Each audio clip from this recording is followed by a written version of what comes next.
Okay, my name is Ralph Fulton. I'm a Chief Game Designer here at Codemasters Racing Studio, and I've been working on Colin DiRT.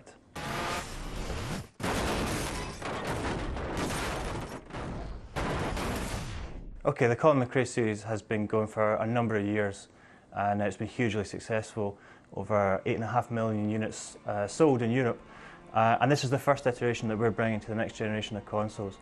And to do that, we really wanted to pull out all the stops and create a game which was of more universal appeal, global appeal. Now Colin's a big name in European rally and European motorsport, but perhaps isn't as well known in America.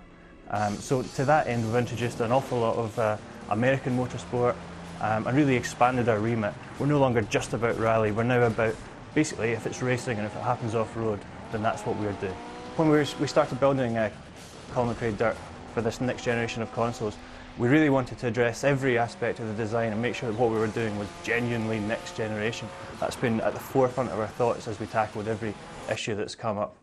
So obviously, graphically, it's far in advance of anything we've done before. We've been able to pull out all the stops graphically with post-production effects, with the lighting, the HDR lighting that we're using throughout the game. And I think you'll agree from seeing the screenshots and from particularly seeing it moving, we've really succeeded in making a game which has a unique visual style to it, and it's certainly representative of the current crop of next generation titles. And that approach that we've adopted has been right throughout the game. So right from the first menu, the front end, everything shines, everything moves, everything is in 3D. And that's representative of the production values that we've applied to everything in the game. Traditional point-to-point rallying we've always done, we still do it. So rally fans aren't going to be disappointed that we've dropped it. We're not leaving anyone behind with that. What we are doing, I think what's really cool about this new version, is we've got multi-car racing for the first ever time. So we've got car super buggies, where you're racing against super aggressive, little powerful buggies. We've got powerful 4x4 Dakar rally style vehicles. And we've also got Rallycross, a European favourite. So it's great to, as well as be racing against the track and against the clock, now you're racing against some really aggressive AI characters, and this is something that's a real step forward for the series. Our career mode is a massive pyramid now. I think there are 66 different events in it across 11 tiers. And you're really taken through it by Travis Pastrana, big US motocross star.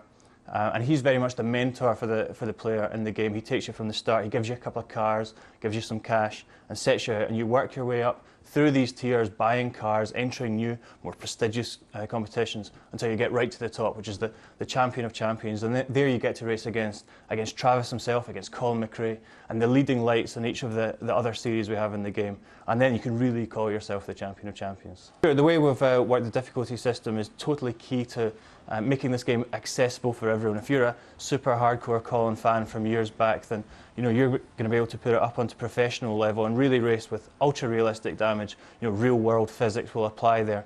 The AI will be appropriately more aggressive. However, if you're new to it, and we don't want anyone to come to it and be put off, being unable to compete, not want to have fun with it.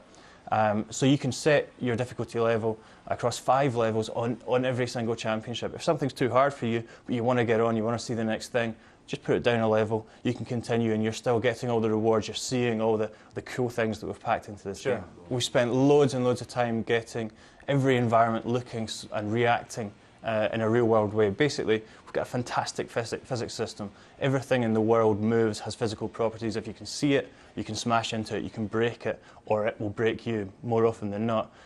As you mentioned, we've got a wind system which affects everything in the environment, from tape fences to blades of grass, to trees, to flags. Your own car generates a wake as you move past things, so you'll see flags billow in your wake.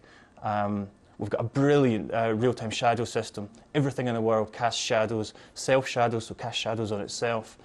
Everything from your own car to the environment to an individual blade of grass. It's really an incredibly realistic environment that we've created.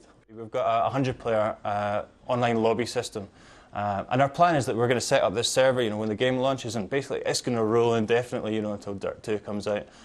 Because always there's going to be people in perpetuating it, competing against each other, slagging each other off in the lobby, and it's all against you, against the track, getting your time up there onto the leaderboard, and every time you go through a split, even more frequently than that, you're seeing where you rank against the 99 other guys that are out there racing that exact same track. If you're online, then your times are going up onto the web, and you're competing automatically against all the other guys out there who are playing dirt. So my name's Ralph Filton, and you can look forward to Colin McRae DiRT coming to PC and Xbox 360 in June, and PlayStation 3 shortly thereafter.